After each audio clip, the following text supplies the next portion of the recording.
नरेंद्र डबाज जी से, जोगिंद्र मान जी से और हमारे किसान मोर्चा के अध्यक्ष विनोद सहरावत जी से कि वो आए और माननीय राष्ट्रीय अध्यक्ष जी को देहात के 360 गांव की ओर से पगड़ी बांध करके सम्मानित करें, उनका स्वागत करें। और स्वागत जब तक चलता रहेगा, जोरदार तालियों की गड़गड़ाहट के साथ स्वागत का ये क्रम चले। गरीब मजदूर किसान के हितैषी आदरणीय श्री नरेंद्र मोदी जी, आदरणीय श्री नरेंद्र मोदी जी, श्री जगत प्रकाश नड्डा जी, जोरदार तालियों के साथ माननीय राष्ट्रीय अध्यक्ष जी का आप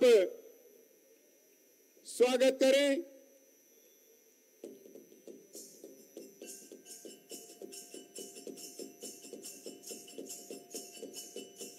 जोरदार तालियों के साथ माननीय राष्ट्रीय अध्यक्ष जी का स्वागत।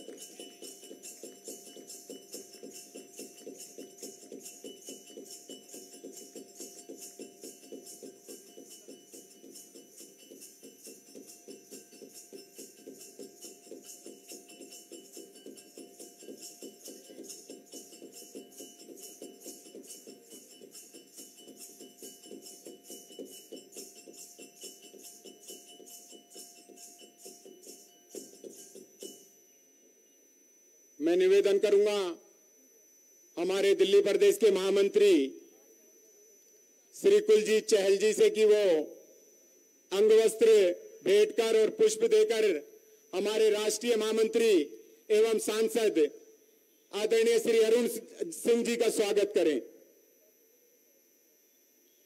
तालियों के साथ, जोरदार तालियों के साथ आप स्वागत करें। भारत माता की,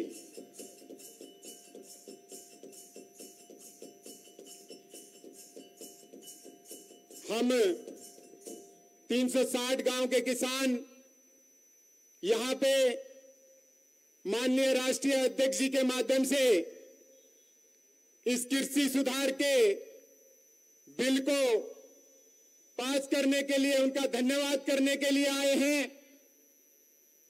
इस स्वागत के क्रम में मैं निवेदन करूंगा कि माननीय प्रधानमंत्री जी के लिए जो पगड़ी राष्ट्रीय अध्यक्ष जी को भेंट करेंगे, चौधरी कप्तान सिंह जी प्रधान, चौधरी ईश्वर सिंह जी, चौधरी नेकीराम तंवर जी, चौधरी जगबीर दहिया जी आए और माननीय राष्ट्रीय अध्यक्ष जी को वो पगड़ी भेंट कर माननीय प्रधानमंत्री जी का आभार व्यक्त करें।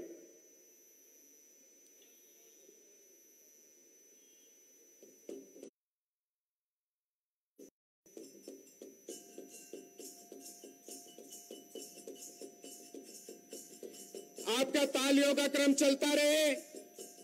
माननीय राष्ट्रीय अध्यक्ष जी को माननीय प्रधानमंत्री जी के धन्यवाद की पगड़ी 360 गांव के प्रधान और सरदारी की तरफ से दी जा रही है। उस पगड़ी को यहां भेंट किया जा रहा है। जोरदार तालियों के साथ आप धन्यवाद करें।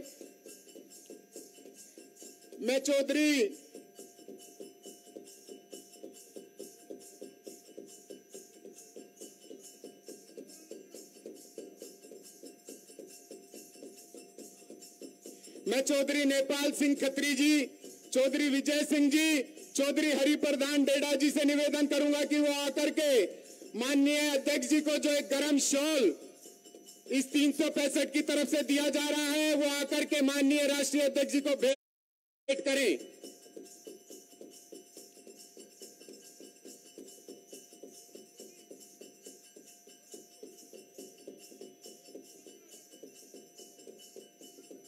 भारत माता की, भारत माता की जय किसान, जय किसान।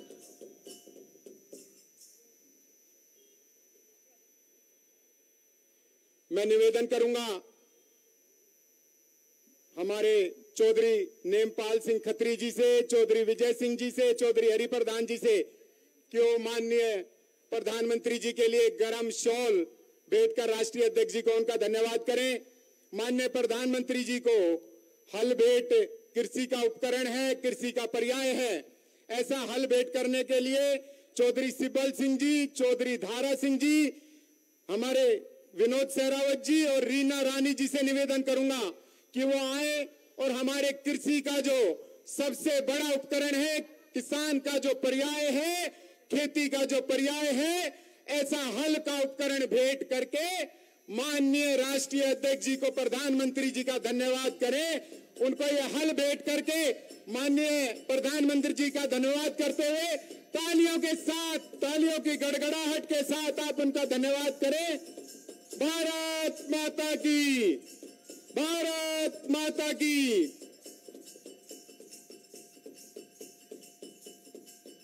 तालियों के साथ जय किसान, जय किसान।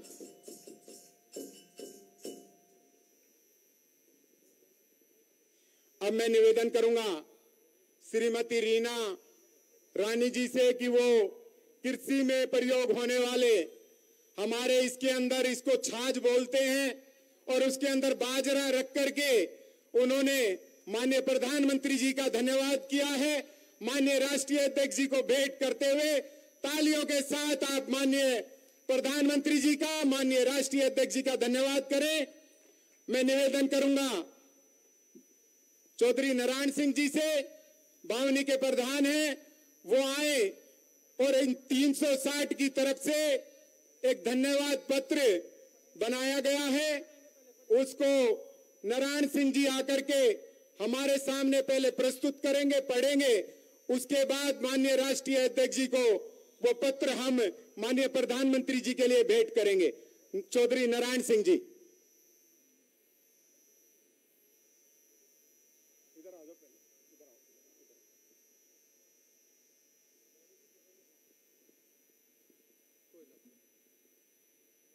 भारत के यशस्वी प्रधानमंत्री श्री नरेंद्र मोदी जी, आपकी सरकार के नेतृत्व में संसद द्वारा पारित कृषि सुधार कानून 2020 के लिए कृषक समाज आपका आभार व्यक्त करता है।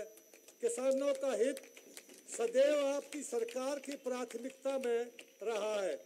निश्चय ही कृषि कानून के आने के बाद आपका 2022 में किसानों की आय को दोगुना करने के सपने को साकार होने में मदद मिलेगी।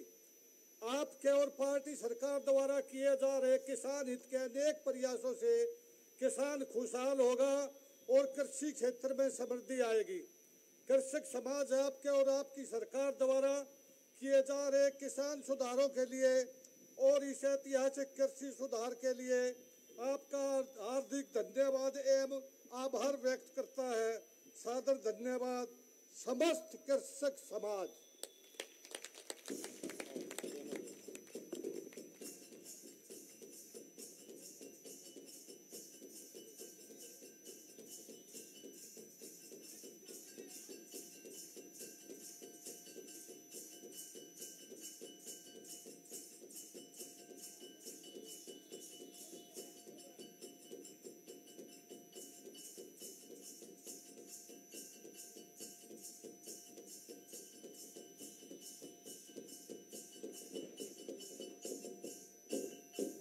मजदूर किसान के मसीहा आदरणीय श्री नरेंद्र मोदी जी, आदरणीय श्री नरेंद्र मोदी जी हमारे बीच, हमारे प्रदेश के अध्यक्ष आदरणीय श्री आदेश गुप्ता जी हैं। मैं उनसे निवेदन करूंगा कि वो आए और अपना संबोधन हम सबको दें। श्री आदेश गुप्ता जी।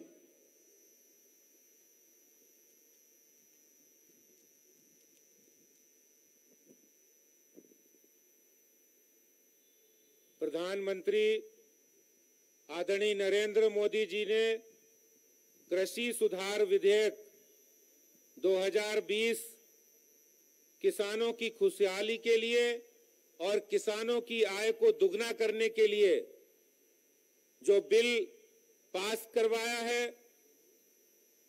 आज दिल्ली के 360 गांव के सभी सरदारी प्रधान यहाँ प्रधानमंत्री जी का धन्यवाद करने के लिए उपस्थित हुए हैं।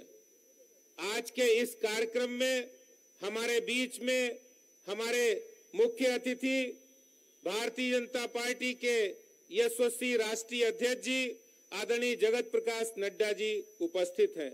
एक बार जोरदार तालियों के साथ उनका हम सब अभिनंदन करते हैं, स्वागत करते हैं। और इसके साथ ही साथ भारतीय जनता पार्टी के केंद्रीय कार्यालय में आप लोग यहाँ पर आए हैं प्रधानमंत्री जी का धन्यवाद जो प्रेषित करने के लिए, उसके लिए भी हम आपका अभिनंदन करते हैं, वंदन करते हैं, नमन करते हैं। मंच पर विराजमान भारतीय जनता पार्टी के राष्ट्रीय महामंत्री एवं सांसद आदरणीय अरुण सिंह जी, श्रीमान दुष्यंत गौतम जी, श्रीमान तरुण चुग जी जो हमारे राष्ट्रीय महामंत्री हैं, मंच पर विराजमान नेता प्रतिपक्ष दिल्ली विधानसभा श्रीमान रामवीर सिंह बिधूड़ी जी और हमारे किसान मोर्चा के राष्ट्रीय अध्यक्ष श्री राजकुमार चाहर जी और दिल्ली के किसान जो हमारे बावनी के प्रधान हैं, जो हमारे सत्रह के प्रधान हैं, सभी यहाँ पर जो सरदारी आए हैं और इसके साथ ही साथ हमारे दिल्ली के दक्षिणी दिल्ली के सांसद श्रीमान रमेश बिधूड़ी जी, पश्चिमी दिल्ली के सांसद श्री प्रवेश वर्मा जी और हमारे पार्टी के महामंत्री, हमारे यहाँ पर उपस्थित सभी पदाधिकारीगण। आज बहुत खुशी होती है जब हमारे देश के प्रधानमंत्री किसानों की बात करते हैं, किसानों की आय को दुगना करने की बात करते हैं। जिस समय 2014 के अंदर देश के प्रधानमंत्री के रूप में आदरणीय नरेंद्र मोदी जी ने शपथ ली थी, उस समय संसद पर उन्होंने माथा टेक कर कहा था कि हमारी सरकार इस देश के गरीबों के लिए, इस देश के किसानों के लिए, इस देश के मजदूरों के लिए, महिलाओं के लिए, पिछड़ों के लिए, दलितों के लिए समर्पित सरकार होगी। बहुत से लोगों ने उसको इस रूप में लिया था, एक राजनीतिक लोग जिस तरह बातें करते हैं, क्योंकि इससे पहले भी इस तरह की बातें हुई थी, लेकिन उस पर अमल नहीं हुआ था। प्रधानमंत्री जी ने उस समय संकल्प लिया था कि इस देश का जो अन्नदाता है, इस देश के विकास में जिसका योगदान है, जिसके मेहनत से, जिसके परिश्रम से हम लोग अन्न पाते हैं, वो अन्नदाता है। अन्नदाता का विकास होना चाहिए, अन्नदाता की आय को दुगना करने का संकल्प हमारे प्रधानमंत्री जी ने लिया था और उसी क्रम में लगातार किसानों के हितों के लिए उन्होंने काम किए। चाहे वो किसान सम्मान निधि देने की बात हो या किसान क्रेडिट कार्ड की बात हो या किसानों की सॉइल हेल्थ कार्ड बनाने की बात हो।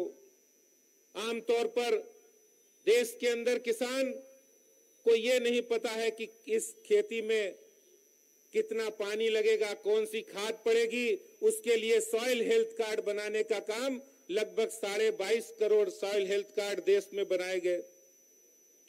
किसानों के लिए जो काम किए, आपको जानकर आश्चर्य होगा, जिस समय कांग्रेस की सरकार थी उस समय 16 से 17 हजार करोड़ रुपए किसानों के लिए बजट था। जब प्रधानमंत्री मोदी जी बने तो उन्होंने 1,34,000 करोड़ रुपए का बजट किसानों के लिए किया। ये प्रधानमंत्री जी का जो मन है, प्रधानमंत्री जी का किसानों के लिए समर्पित जो उनका भाव है, वो ये दर्शाता है। किसान सम्मान निधि प्रत्येक किसान के अकाउंट में 6,000 रुपया एक साल में जाना, ये एक अपने आप में बहुत बड़ी बात है। पहली बार इस देश में हुआ है। इतनी बड़ी आबादी का देश और उसमें सरकार किसानों के लिए इतना बड़ा कदम उठाया। जब 2020 के अंदर संसद में किसान संशोधन विधेयक लाए गए, कृषि सुधार विधेयक लाया गया, उस समय आपने देखा होगा जो लोग नरेंद्र मोदी जी के विकास के एजेंडे के रास्ते बाधक बनने का काम करते थे, उन्होंने वही प्रपंच करना शुरू किया और संसद में ड्रामा किया। ये कृषि सुधार विधेयक बहुत ही उन्होंने कहना शुरू किया, भ्रामक प्रचार शुरू किया। लेकिन मैं आपको बताना चाहता हूं, प्रधानमंत्री जी ने जो कृषि सुधार विधेयक लाया है उससे किसानों की आय को दुगना करने का काम होगा। और इसके साथ ही साथ मैं आपको बताना चाहता हूं कि दिल्ली सरकार के अंदर जो आम आदमी पार्टी के लोग हैं वो किस तरह संसद में हंगामा कर रहे थे उनके सांसद, और दूसरी तरफ दिल्ली के अंदर किसानों को किसान का दर्जा नहीं देने का काम दिल्ली सरकार ने किया है।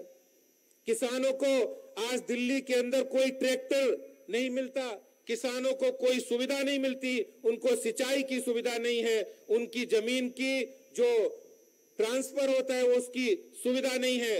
ये दिल्ली के किसानों के साथ दिल्ली सरकार सौतेला व्यवहार कर रही है। बहुत सी ऐसी जमीनें हैं जो दिल्ली के अंदर किसान के लिए है और वो वहां पानी भरा रहता है, दिल्ली सरकार वहां कोई व्यवस्था नहीं करती। मैं अध्यक्ष जी को बताना चाहता हूं कि जिस समय हम लोग आपने आह्वान किया कि किसान कृषि संशोधन विधेयक के रूप में हम समर्थन में जाएंगे और भ्रामक प्रचार जो लोग कर रहे हैं उनका पर्दाफाश करेंगे, तो जो किसानों की पीड़ाएं थी, दिल्ली के किसान और ग्रामीण क्षेत्रों की पीड़ाएं थी, वो पीड़ा सबके सामने आई।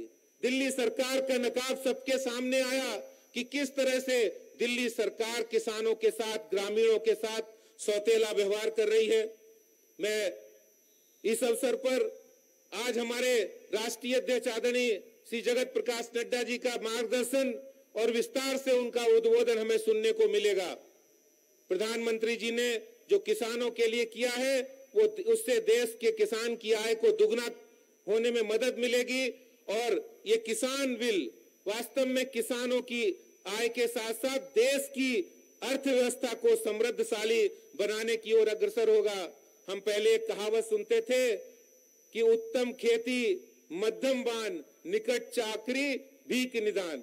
ये कहावत जो पहले सुनते थे वो अब प्रधानमंत्री मोदी जी के कार्यकाल में ये वास्तव में सफल और परिणित होने वाली है, ये आपके सामने आने वाला है।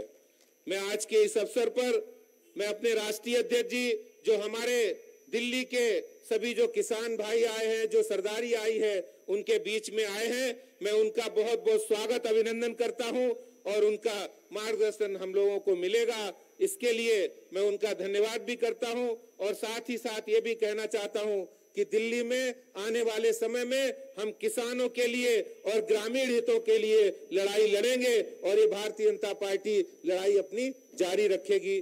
बहुत बहुत धन्यवाद। जय जवान, जय जवान। प्रधानमंत्री नरेंद्र मोदी जी, प्रधानमंत्री नरेंद्र मोदी जी, भारतीय जनता पार्टी। धन्यवाद अध्यक्ष जी। वास्तव में हम सब जिनके द्वारा हम यहाँ अभिनंदन करने के लिए आए हैं, जिनका संबोधन सुनने के लिए आए हैं, ऐसे हमारे राष्ट्रीय अध्यक्ष माननीय जगत प्रकाश नड्डा जी हमारे बीच हैं। मैं उनसे निवेदन करूंगा कि वो आए और अपना संबोधन रखें जोरदार तालियों के साथ। आदरणीय श्री नरेंद्र मोदी जी, आदरणीय श्री जगत प्रकाश नड्डा जी।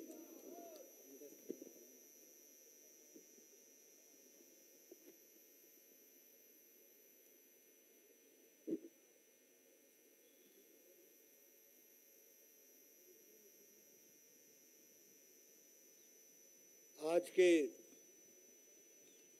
इस धन्यवाद ज्ञापन के और अभिनंदन के कार्यक्रम में उपस्थित मेरे साथ हमारे राष्ट्रीय किसान मोर्चा के राष्ट्रीय अध्यक्ष श्री राजकुमार चाहर जी, राष्ट्रीय महामंत्री श्री अरुण सिंह जी, राष्ट्रीय महामंत्री दुष्यंत गौतम जी, हमारे राष्ट्रीय महामंत्री तरुण चुग जी, दिल्ली प्रदेश के अध्यक्ष आदेश गुप्ता जी, हमारे प्रतिपक्ष के दिल्ली विधानसभा के नेता रामवीर सिंह बिदूरी जी, हमारे सांसद रमेश विदुरी जी, सांसद प्रवेश वर्मा जी, हमारे बहुत ही वरिष्ठ किसान नेता और हमारे किसान प्रतिनिधि नारायण सिंह जी, किसान प्रतिनिधि अमर सिंह जी, किसान के प्रतिनिधि सिब्बल सिंह जी, यहाँ सम्मानित मंच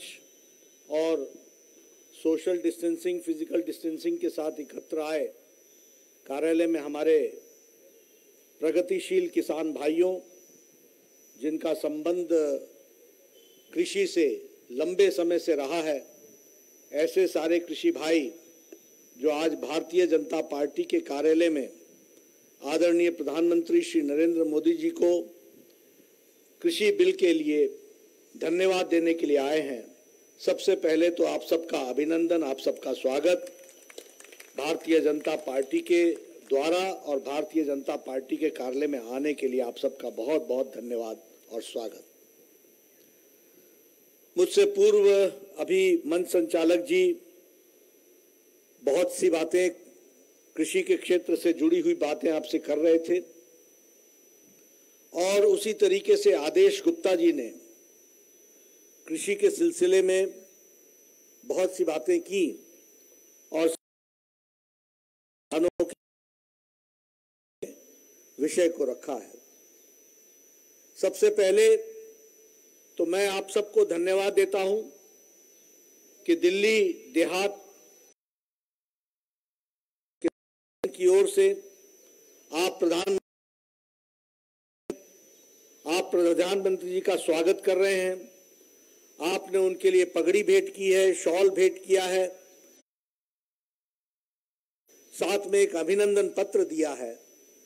मैं आपको धन्यवाद तो देता ही हूं, साथ ही ये विश्वास दिलाता हूं कि यह मैं खुद आदरणीय प्रधानमंत्री जी तक पहुंचाऊंगा, उनको दूंगा और बताऊंगा कि किस तरीके से दिल्ली और आसपास के हमारे देहात के किसान भाई हर्ष उल्लासित होकर के, पूरे हर्ष उल्लास के साथ किसान के द्वारा किसान के लिए किए गए कार्यों के बारे में जो आपने किया है उसके बारे में धन्यवाद प्रेषित करने के लिए वो सब आए हैं और पुनः आप सबका मैं अपनी ओर से भी धन्यवाद देता हूं। मित्रों, किसान हमारा अन्नदाता है और देश की आजादी के बाद किसान ने भारत का सर ऊंचा करने में, मस्तक ऊंचा रखने में एक बहुत बड़ा योगदान किया है। हम सबको मालूम है कि जब हम आजाद हुए तो हम अपने भोजन खाने की वस्तुएं विदेश से मंगा रहे थे, यानी परिपूर्ण हमारे पास व्यवस्था नहीं थी। लेकिन हरित क्रांति के साथ साथ हमारा किसान जुड़ा और आज हम बड़े गौरव के साथ कह सकते हैं कि अपने देश की आवश्यकता को तो हम पूरा कर ही रहे हैं, दुनिया के देशों के लिए भी हम अनाज पैदा करके उनको देने का इंतजाम कर रहे हैं। यह हमको ध्यान में रखना चाहिए। उसी तरीके से हमारी आर्थिक स्थिति को किसान ने बहुत मजबूती दी है, मजबूती प्रदान किया है और हम ये कह सकते हैं कि जब जब आवश्यकता पड़ी है किसान ने हमेशा आगे बढ़कर के हिस्सा लिया है और हमारी इकोनॉमी को, हमारी आर्थिक जगत को, आर्थिक नीति को, आर्थिक परिस्थिति को सुदृढ़ करने में एक विशेष योगदान किया है। उसके लिए भी मैं तहे दिल से आपको धन्यवाद देता हूं। मित्रों, किसान खेत में मेहनत करता है, पसीना बहाता है, हमारा अन्नदाता है, हमारी चिंता करता है और हम सब लोग कहते हैं कि भारत किसान का देश, भारत की आत्मा गांव में बसती है, भारत की आत्मा किसानों में बसती है और किसान ही भारत को खड़ा करता है। लेकिन यह भी सच्चाई है कि बहुत सी नीतियां जो किसान के पक्ष में बहुत पहले हो जानी चाहिए थी, उसमें उदासीनता रही। लोग चर्चा तो कहते रहे, किसान नेता के रूप में भी बहुत नाम आए, बहुत नेता बने, लेकिन किसान की तस्वीर बदलने में और तकदीर बदलने में कोई योजनाबद्ध तरीके से किसी ने भी काम नहीं किया। किसान के नाम पर राजनीति हुई, किसान के नाम पर बड़ी बड़ी बातें हुई, लेकिन किसान के लिए कोई हिम्मत से बढ़कर के आगे आने का काम और परिवर्तन लाने का काम यह नहीं हुआ और हम इसके मामले में उदासीन रहे। लेकिन बहुत खुशी की बात है और हम सबके लिए गौरव की बात है कि किसानों का एजेंडा प्रधानमंत्री नरेंद्र मोदी जी ने जिस दिन से वो आए, उन्होंने कहा था कि हमारी सरकार होगी तो गरीब के लिए होगी, हमारी सरकार होगी तो उनके लिए होगी जो वंचित हैं, वे उनके लिए होगी जो पीड़ित हैं, ये उनके लिए होगी जो मजबूती के साथ आगे देश को खड़ा करने के लिए लगे हैं, और ये उनके लिए होगी जो हमारा किसान भाई है जो देश को आगे ले जा रहा है, उनके लिए समर्पित होगी। ये बात उन्होंने कही और कहने के लिए नहीं कहा। अगर हम याद करें तो प्रधानमंत्री किसान सम्मान निधि, अब देखिए सब अंतर भी देखिए।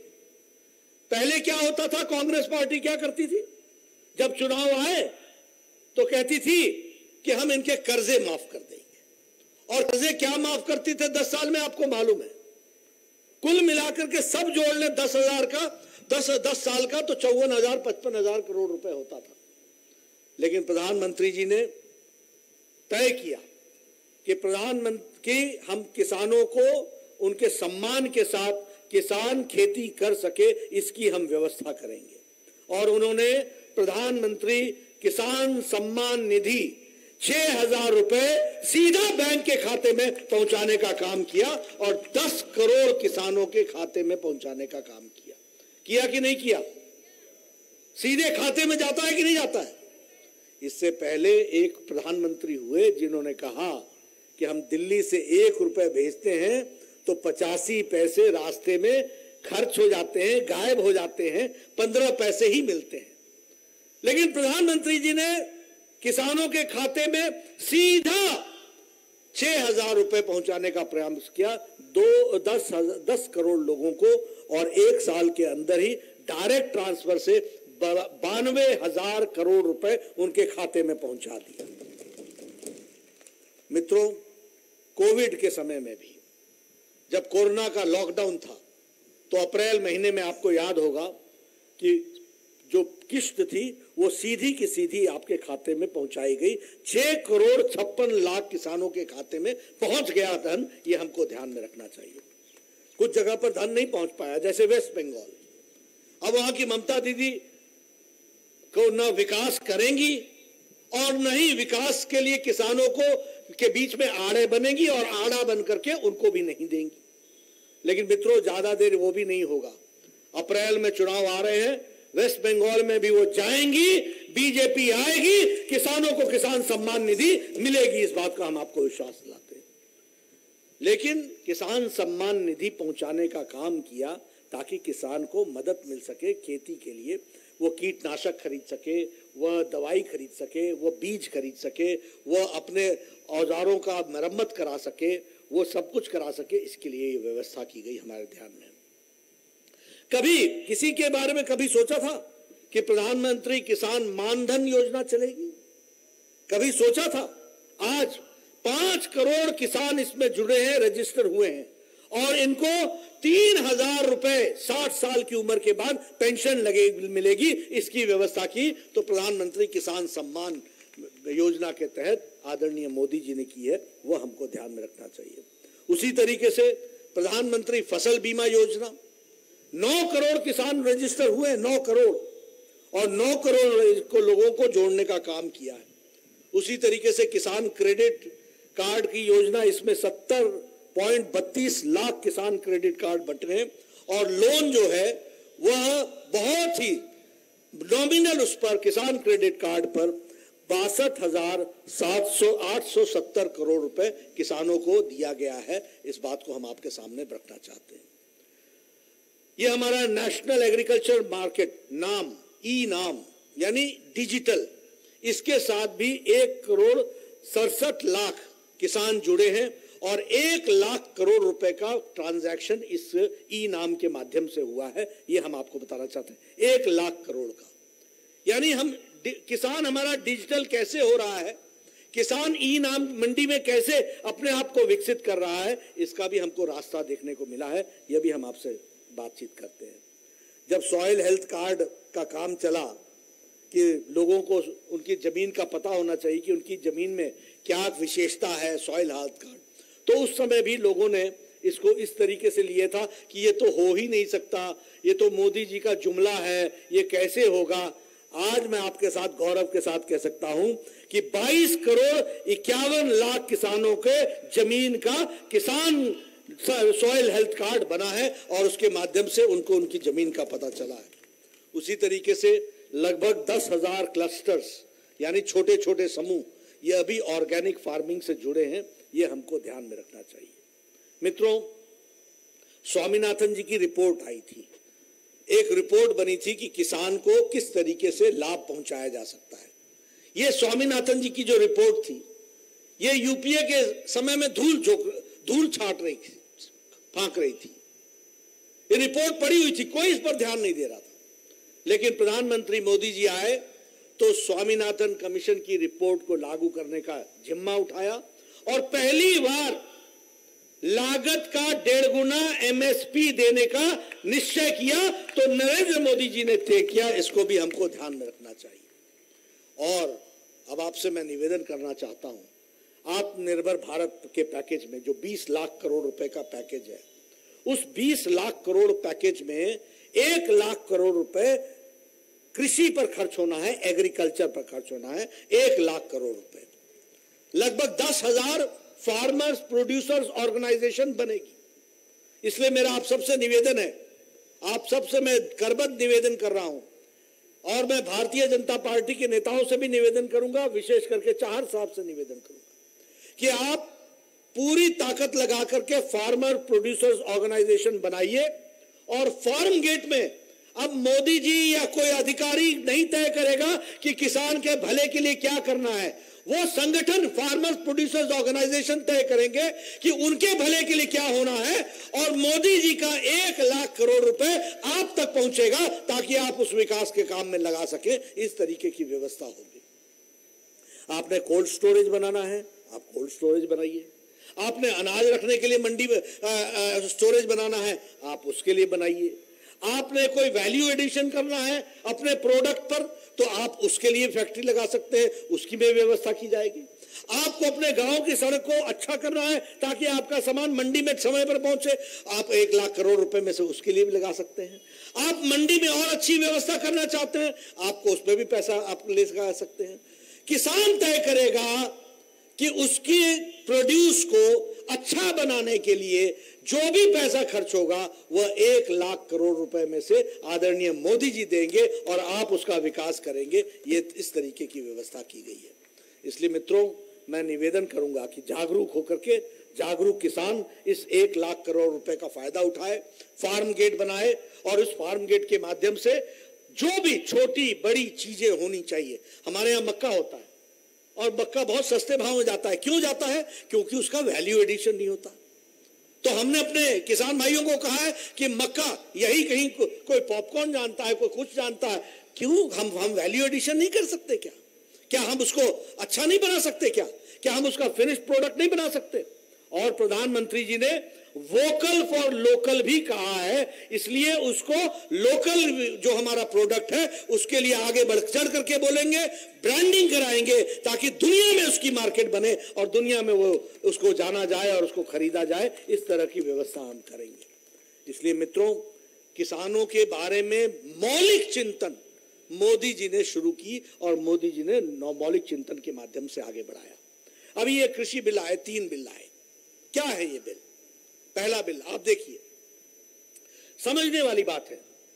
आप ये ग्लास बनाते हो, आप ये इसके ऊपर ढक्कन बनाते हो, आप ये पंखा बनाते हो, आप ये माइक बनाते हो, आप ये कागज बनाते हो, जो भी बनाते हो आप, ये बताइए, ये जो भी आप बनाते हैं, ये आप दुनिया के किसी भी मार्केट में आपको बेचने की छूट है कि नहीं है? छूट है कि नहीं है?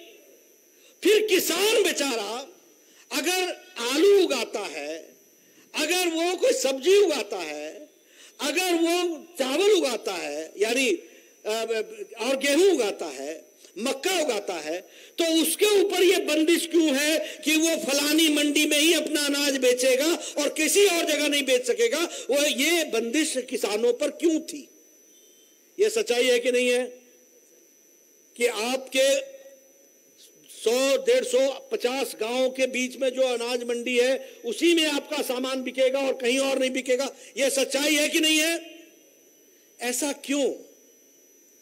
मोदी जी ने कहा कि आप उस अनाज मंडी में बेचना चाहो बेचो, लेकिन अगर आप उस अनाज मंडी में नहीं बेचना चाहते हो तो कोई आपको रोकेगा नहीं, आप दुनिया के किसी भी बाजार में बेच सकते हो। यह काम आपको दिया गया है। यानी किसान को पहली बार आजाद किया तो नरेंद्र मोदी जी ने किया है। आप बताइए, आपका सामान गुड़गांव के आसपास का किसान क्या फरीदाबाद मार्केट में बेच सकता है? क्या फरीदाबाद का किसान क्या गुड़गांव के मार्केट में बेच सकता है? आप बताइए, एक जिले से दूसरे जिले में अपना अनाज ले जा सकते हो तुम? क्या रुकावट होती है कि नहीं होती है? एक प्रदेश से दूसरे प्रदेश में ले जा सकते हो क्या? लेकिन प्रधानमंत्री मोदी जी ने कहा, अब तो किसान भाई तुम अपनी मंडी में बेचना चाहते हो बेचो, लेकिन अगर तुम नहीं बेचना चाहते हो तो तुमको कोई रोकेगा नहीं, कोई जिला का बंदिश नहीं है, कोई प्रदेश की बंदिश नहीं है, कहीं भी तुम अपना सामान बेच सकते हो। यह आजादी दी तो मोदी जी ने दी है, यह हमको ध्यान में रखना चाहिए। और बात बताऊं आपको पंजाब के किसानों के बारे में, यह किसान का आंदोलन नहीं है, यह बिचौलियों का आंदोलन है। समझो आप, पंजाब में तो किसान की चार जी, मेरे को आप करेक्ट कर देना, गलती बोलूंगा तो मुझे रोक देना, कि पंजाब और चुग साहब आप भी, आप क्या सच्चाई नहीं है कि आपके यहां मंडी में आप अपना आरती भी नहीं बदल सकते? जिस आरती के पास आपका सामान जाता है उसी को बेचना पड़ेगा और किसी को आप नहीं बेच सकते हो। यह गुलामी की हालत खड़ी कर रखी थी, जिसको मोदी जी ने आजाद कर दिया। इसको हमको समझना चाहिए, यह है आजादी। और दूसरी बात सुन लीजिए, हमारा किसान का क्या हाल होता है? मंडी में गए, सामान रख दो, बताएंगे। कभी किसी बिचौलिए ने या आड़ती ने कहा कि मार्केट बहुत अच्छी है? कभी कहा? बड़ी मंदी है रख दे, बड़ी मंदी है रख दे, बड़ी मंदी है रख दे, और आपके जाते ही दाम बड़े ठीक ठाक हो जाते हैं। जैसे ही आपको उसने पैसा दिया और आपके सुख दुख में शामिल हुआ और आपको लगा कि यही मेरा अन्नदाता है, और जैसे ही आपको पैसा दिया तो मंदी खत्म, मंदी उसके बाद खत्म, फिर मार्केट में उछाल आ जाता है। ये कैसा धंधा है? मैं गलत बोल रहा हूं क्या? मैं जमीन की बात बोल रहा हूं कि नहीं बोल रहा हूं? तो मित्रों, इसको रोकने का काम नरेंद्र मोदी जी ने किया है। आप बताइए, हमारा सेब दिल्ली लेकर के आते हैं कि नहीं आते? हमारे लोगों को क्या कहा जाता है? रुको, अभी मार्केट बड़ा ठंडा है, अभी मार्केट बड़ा ठंडा है, मार्केट बड़ा ठंडा है। अब किसान बोलता है, यार हमारा सेब सड़ जाएगा, जो मार्केट है दे दो, और तुम्हारे जाते ही वो मार्केट बड़ा गर्म हो जाता है। ये क्या होता है भाई? ये कैसे होता है? और किसी किसान को पता चलता है कि उसका सेब, उसका आलू, उसका संतरा, उसका प्रोडक्ट बंगलोर में किस भाव बिक रहा है, गुवाहाटी में किस भाव बिक रहा है, पटना में किस भाव बिक रहा है, भोपाल में किस भाव बिक रहा है? अब मोदी जी ने आपको आजाद कर दिया, घर बैठे तुमको पता चलेगा कि इसका दाम गुवाहाटी में कितना है, बंगलोर में कितना है, पटना में कितना है, भोपाल में कितना है, ये आपको पता चलेगा। आप तय करना, जहां देना होगा दे देना, बेच देना। दूसरी बात, आर्टिफिशियल इंटेलिजेंस की भी आपको जानकारी दी जाएगी। कोई भी माल, अगले सप्ताह इसका क्या दाम हो सकता है, अगले सप्ताह दाम बढ़ेगा कि घटेगा, यह भी किसान को जानकारी दी जाएगी। यह मोदी जी का किसान के प्रति समर्पण है, इसको हमको समझना चाहिए। मैं ठीक बोल रहा हूं जी? मैं सही बोल रहा हूं ना? यही सच्चाई है। किसान को मालूम होना चाहिए कि मेरा सामान, मेरा संतरा, अगर मैं एक हफ्ते उसको रोक सकता हूं, कोल्ड स्टोरेज में डाल सकता हूं, बचा सकता हूं, पेरिशेबल गुड है, लेकिन बच जाएगा तो इसका दाम बढ़ने वाला है, तब हम बेचेंगे, यह फैसला कर सकेगा। इसलिए मित्रों, ये जो कृषि के दृष्टि से, और फिर कहा गया एमएसपी बंद हो जाएगी, एमएसपी बंद हो जाएगी। पढ़े लिखे हैं अमरिंदर सिंह, पंजाब के मुख्यमंत्री, पढ़े लिखे हैं। क्या कहते हैं? एक्ट में लिखो, एक्ट में लिखो, एक्ट में लिखो। तुमने लिखा था एक्ट में? ये एग्जीक्यूटिव ऑर्डर होता है भैया। एमएसपी हमेशा एग्जीक्यूटिव ऑर्डर से होता है, एक्ट में नहीं लिखा जाता। लेकिन मोदी जी ने, भारत के प्रधानमंत्री जी ने कह दिया एमएसपी रहेगी, और एमएसपी में भी लागत का 1.5 गुना किसने दिया? तुमने नहीं दिया, मोदी जी ने दिया है। इस बात को ध्यान में रखना, ये बात ध्यान में रखना। इसलिए तुम बनते हो आज किसान के हितैषी, तुम तो बीच वालों के हितैषी हो, तुम तो उनके हितैषी हो, किसान के हितैषी नहीं हो। मैंने 3 बातें गिनाई है, गलत है तो खड़े हो जाइए, अगर सही है तो ताली बजा करके मोदी जी का धन्यवाद कीजिए, ये मैं आपको कहना चाहता हूं। ये क्या, अच्छा सुनिए, बड़ी इंटरेस्टिंग बात है यही। अब एक तो बेचारा राहुल गांधी जी को पता नहीं कितना समझ में आता है, नहीं आता है, उनसे बोला जाता है या बुलवाया जाता है, मैं नहीं जानता। जो भी है, उन्होंने 2013 में बोला कि फ्रूट्स मतलब फल को एपीएमसी एक्ट से बाहर रखो। ये कांग्रेस के मुख्यमंत्री को उन्होंने कहा। किसने कहा? राहुल गांधी ने। कब कहा? 2013 में कहा। क्या कहा? कांग्रेस के मुख्यमंत्री को कहा कि फ्रूट्स को एपीएमसी से बाहर रखो, एग्रीकल्चर प्रोड्यूस मार्केटिंग कमिटी से बाहर रखो। कांग्रेसी तो मानेंगे ही। अब इनको बोला गया था या बुलवाया गया था, इन्होंने किया, हो गया। तुम करो तो सही, तब तो तुम फार्मर चैंपियन बनते हो। अभी 2019 के तुमने मैनिफेस्टो में लिखा है, 3 बातें लिखी हैं। एक कि हम कॉन्ट्रैक्ट फार्मिंग को बढ़ावा देंगे, दूसरा कि हम मंडी के बंदिश को दूर करेंगे, और तीसरा कि हम आपको एसेंशियल कमोडिटीज एक्ट को हम समाप्त करेंगे। क्या लिखा? The 1955 Essential Commodity Act will go। ये आपने लिखा, आप लिखते रहे, मोदी जी ने करके दिखा दिया। ये बात समझनी चाहिए। जब मोदी जी ने करके दिखा दिया तो नहीं ये तो गलत हो गया, ये तो गलत हो गया। अरे तुम किसके हितैषी हो भाई? किसानों के हितैषी हो, कृषि के हितैषी हो, या अपने हितैषी हो, या अपने परिवार के हितैषी हो? क्या हो आप? आपने 2019 में कांग्रेस का मैनिफेस्टो उठा के देखो, आपने लिखा है कि एग्रीकल्चर प्रोड्यूस मार्केटिंग कमिटी को हम स्क्रैप करेंगे। आपने लिखा है कि कॉन्ट्रैक्ट फार्मिंग को हम साथ देंगे। आपने लिखा है कि एसेंशियल कमोडिटी एक्ट को हम रेलेवेंट बनाएंगे। ये एक ऐसा पुराना एक्ट है विच शुड गो अवे, ये जाना चाहिए। मोदी जी ने कर दिया, जाने का इंतजाम हो गया, अब क्या दिक्कत हो रही है?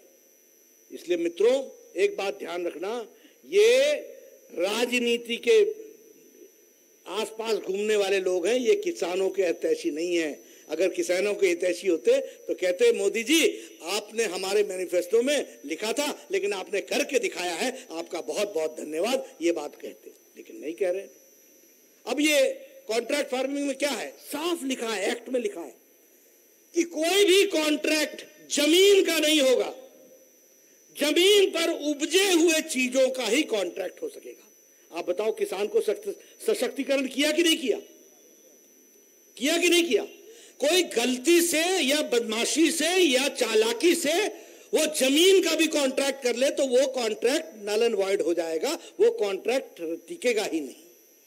क्यों? क्योंकि एक्ट में ही डाल दिया कि जमीन पर कोई भी कॉन्ट्रैक्ट नहीं हो सकता है, जमीन से उपजी हुई चीज पर ही कॉन्ट्रैक्ट हो सकता है। दूसरा, कॉन्ट्रैक्ट होने पर दाम पहले ही तय हो जाएगा, और दाम अगर मार्केट अच्छी हुई तो उसका बोनस रेट भी तय हो जाएगा, और जो भी होगा इसका फायदा नुकसान, जो व्यापारी आपके यहां कॉन्ट्रैक्ट करेगा, नुकसान सहने का जिम्मा उसका होगा, फायदा लेने का जिम्मा किसान का होगा। यह बात उसमें लिख दी गई। कितने दूर तक की बात सोची गई है भैया, कितनी दूर तक की बात सोची गई। अब ये एसेंशियल कमोडिटी एक्ट कब था? ये एसेंशियल कमोडिटी एक्ट तब था जब अनाज की कमी थी, जब लोग अनाज स्टोर कर लेते थे तो सरकार को हस्तक्षेप करना पड़ता था कि भाई आप अपना अनाज निकालो और आप मार्केट में पहुंचाओ, तो एसेंशियल कमोडिटी एक्ट उस समय लगती थी। आज भरमार है, और सबने कहा, कांग्रेस पार्टी ने भी कहा कि we will do away with the essential commodity act. तो उसके बारे में भी सप्लाई चेन को सुदृढ़ीकरण करना चाहिए कि नहीं करना चाहिए? बताओ, सामान सुदृढ़ीकरण के साथ पहुंचे उपभोक्ता तक इसकी व्यवस्था होनी चाहिए कि नहीं होनी चाहिए?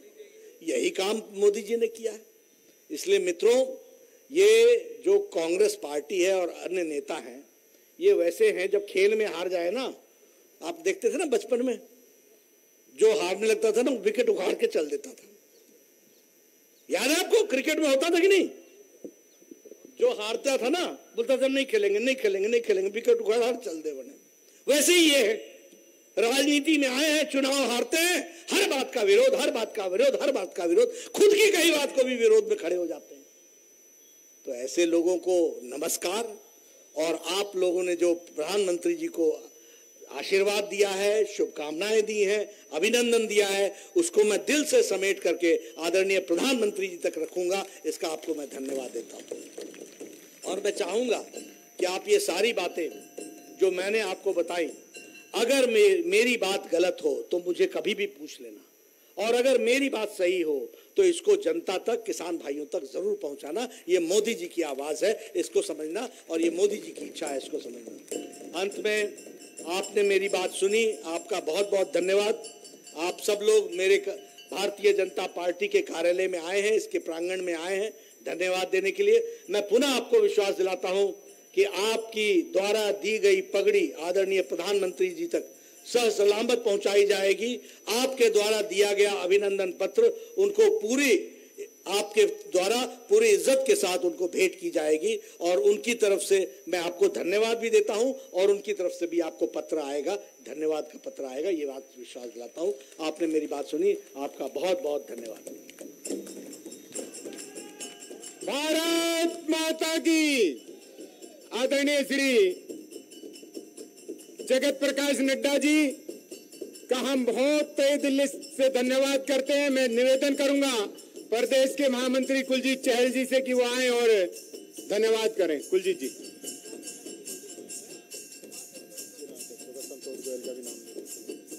भारत माता की। साथियों, मोदी है तो मुमकिन है, और किसानों की आय दोगुनी है, ये हमें माननीय राष्ट्रीय अध्यक्ष जी ने एक एक बिंदु बताए। मैं सबसे पहले माननीय राष्ट्रीय अध्यक्ष जी का सभी किसानों की तरफ से हृदय की गहराइयों से अभिनंदन और धन्यवाद करता हूं, जिन्होंने समय निकाला, और सभी राष्ट्रीय पदाधिकारियों का अभिनंदन एवं धन्यवाद करता हूं।